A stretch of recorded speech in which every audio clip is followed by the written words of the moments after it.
Joe Biden has seen a sharp drop in his approval rating over the past 3 weeks, allowing Donald Trump to gain ground in the polls in several swing states. But is it enough to put Trump ahead in the Electoral College? Let's head to the map. We'll start by giving Joe Biden all the states he is sure to win. Those include Washington, Oregon, California, Hawaii, Illinois, New York, Vermont, Connecticut, New Jersey, Delaware, Maryland, DC, Rhode Island, and Massachusetts. And now for the states that Donald Trump would definitely win. Those include Idaho, Utah, Wyoming, Montana, North Dakota, South Dakota, Nebraska at large, as well as the 1st and 3rd Congressional District, Kansas, Oklahoma, Missouri, Arkansas, Louisiana, Mississippi, Alabama, Tennessee, Kentucky, Indiana, West Virginia, and South Carolina. We also have several states that are nearly safe and will probably be decided by about 10%. In New Mexico, Joe Biden leads Donald Trump by 8, according to a public policy polling poll from August. Democrats have won New Mexico by double digits in 3 of the past 4 elections. 2016 was closer because Hillary Clinton was a relatively weak candidate,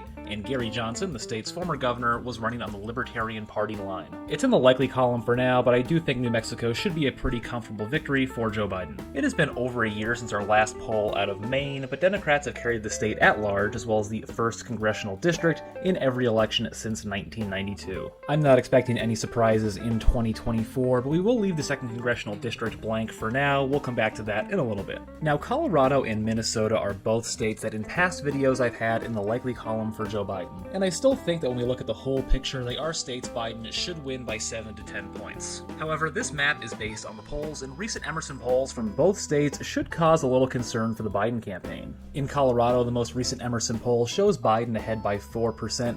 This poll was conducted in early October before Biden's dip in approval. That puts Colorado in the lean Biden column for now, but I'd be very surprised if Trump flipped Colorado in 2024. An Emerson poll from Minnesota shows Biden leading by just 2%. Biden won Minnesota by 7 in 2020, and Democrats have carried the state in every presidential election since 1976. Even Reagan couldn't flip Minnesota. Again, based on current polls, Minnesota is a lean Biden state, but I would expect him to win it by at least 5% in 2024. And while Biden's current polling numbers don't look great in Colorado or Minnesota, they look really strong in New Hampshire. New Hampshire has been purplish in the past, but a recent CNN poll shows Biden leading Trump by 12. An Emerson poll from August shows Biden leading Trump by 7. Average them out, you get Biden plus 9.5, which tracks with polling from over the past several months. It's a likely Joe Biden state for now.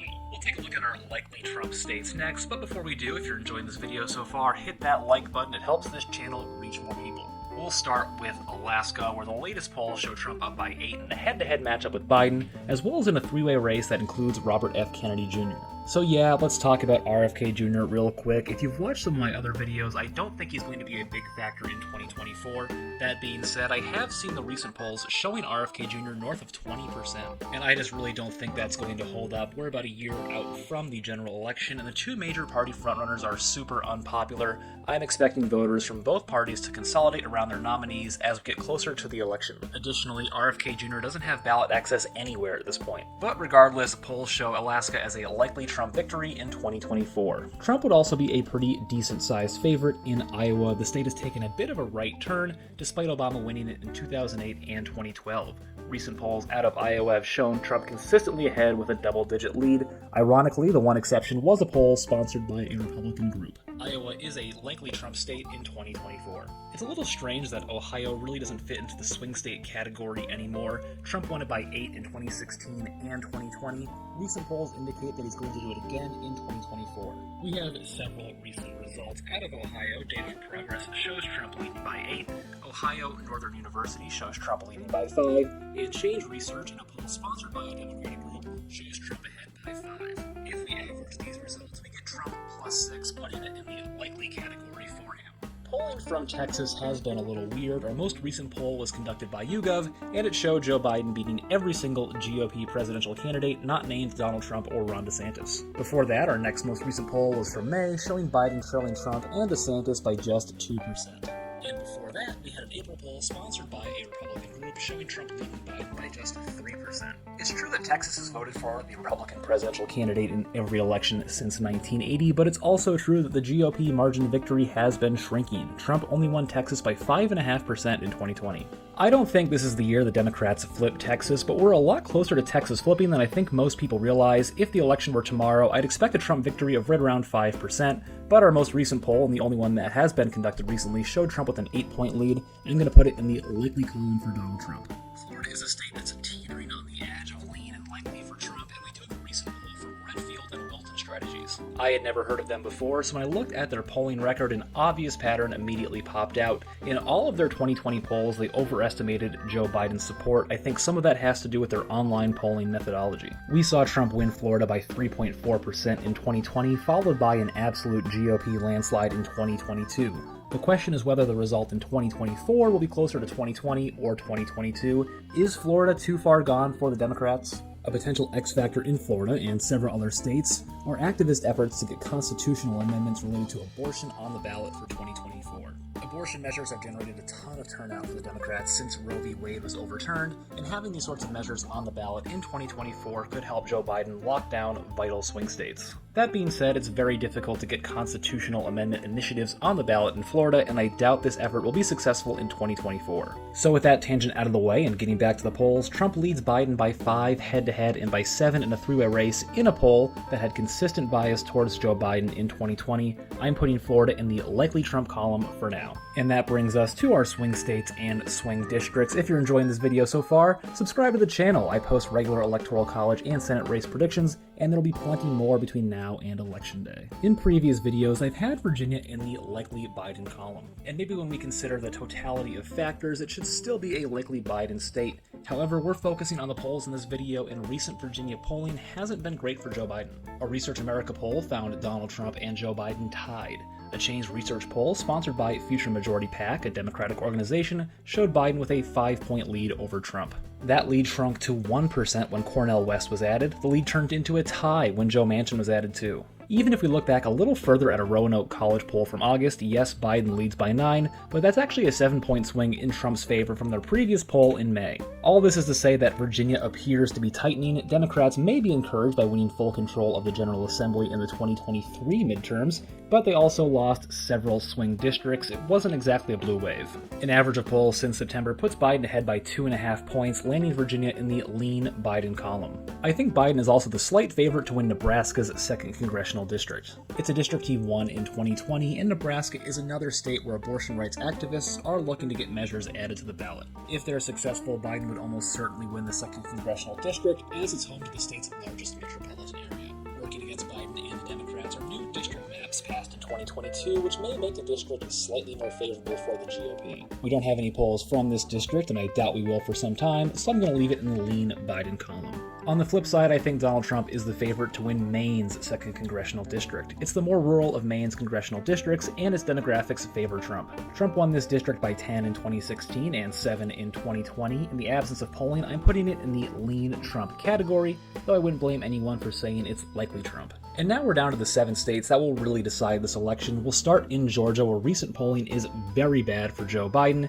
even though it's a state he won in 2020. Here are some recent polling results in head-to-head matchups. Morning Consult has Trump +7, Emerson has Trump +8 among likely voters, and Trump +7 among registered voters. University of Georgia has Trump +2, and New York Times Siena has Trump +5 among likely voters and Trump +6 among registered voters. All of these polls have been published this month. So why is Trump polling so well in Georgia right now? We can only speculate, but we do know that Brian Kemp, the state's governor, is very popular. Joe Biden's approval rating is falling, and Georgia is a historically conservative state.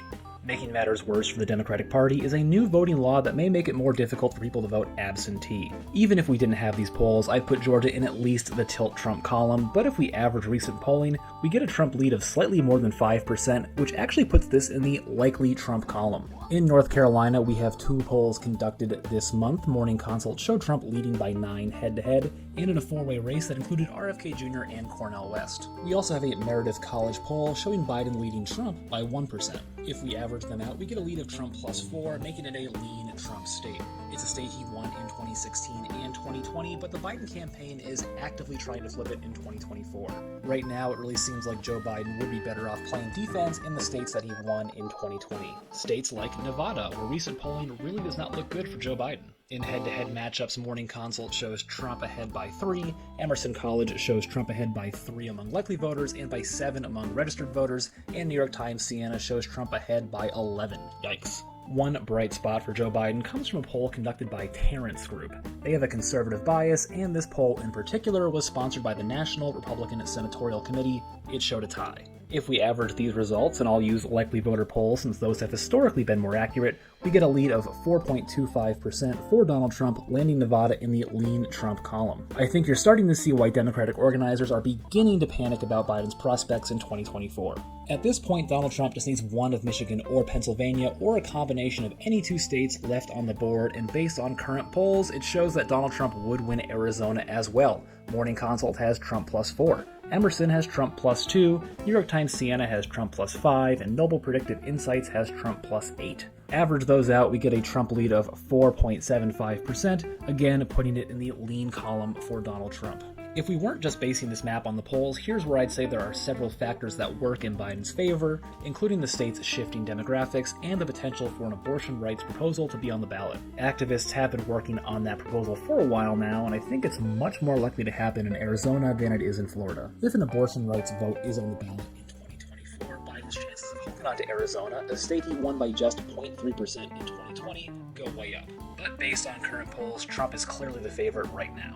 Arizona brings Trump to 268 electoral votes. Biden needs to win all 3 remaining states just to hit 270, which is the minimum required to win. Of the 3 remaining Rust Belt states, Joe Biden actually looks strongest in Wisconsin. It's a state he won by less than 1% in 2020, so he can't afford to lose too much ground. Here are the head-to-head polling results from the past month. Morning Consult shows Trump up by 1. Emerson shows Trump and Biden tied among likely voters, but with a Trump 1-point lead among registered voters. New York Times Siena has Biden up by 2, and Marquette has Biden up by 2. For those that don't know, Marquette is really the gold standard of Wisconsin polling, but all 3 pollsters are highly rated and well respected. If we average these results, we get a Biden lead of less than 1%, just like 2020. That makes Wisconsin a tilt Biden state. Michigan polling is also razor thin. Biden won Michigan by less than 3% in 2020, and it's shaping up to be a very close race once again. Here are the head-to-head polling results from the past month. Morning Consult shows a tie. Emerson shows Biden ahead by 1 among likely voters and ahead by 2 among registered voters. But the New York Times Siena poll shows a tie among likely voters and Trump leading by 5 among registered voters. I've been favoring the likely voter polls in this video, and when we average those out, Biden's lead is less than 1%, making it another tilt state for him. If you use the polls of registered voters or just average all 5 results, it's a tilt Trump state. You'll see that's not going to matter in just a second, but I want to talk briefly about 2 major warning signs for Biden in Michigan. First, his approval rating among Michigan independents is really, really bad. Second, and at the risk of this video being demonetized, the Biden administration's handling of the conflict in Gaza is losing him support among Michigan Muslims. Michigan has a very large Muslim population, and these are votes Joe Biden cannot afford to lose. A Biden win in Michigan puts all eyes on Pennsylvania, and Biden's recent polling numbers really just aren't that great. Morning Consult shows Trump ahead by 3, Emerson shows Trump ahead by 4 among likely voters and by 3 among registered voters. New York Times Siena shows Trump up by 5 among likely voters and ahead by 4 among registered voters. The lone bright spot for Joe Biden is a Franklin and Marshall poll showing him ahead by 2%. If you average out these results, you get a Trump lead of 2.5%, putting it in the lean column and delivering a victory for Donald Trump in 2024. This is quite a big shift from my last video, which I published a couple months ago. I had Biden at 270 electoral votes with Georgia and Nevada as true toss-ups. Just 2 months ago, polls showed Biden with a ceiling of 292 electoral votes. Now, the polls show Trump as the clear favorite with the possibility of a landslide if he manages to flip the tilt states of Michigan and Wisconsin. Who do you think will win in 2024? Let me know in the comments section down below, then check out my next video to see what the polls currently say about the 2024 Senate elections. Thanks for watching.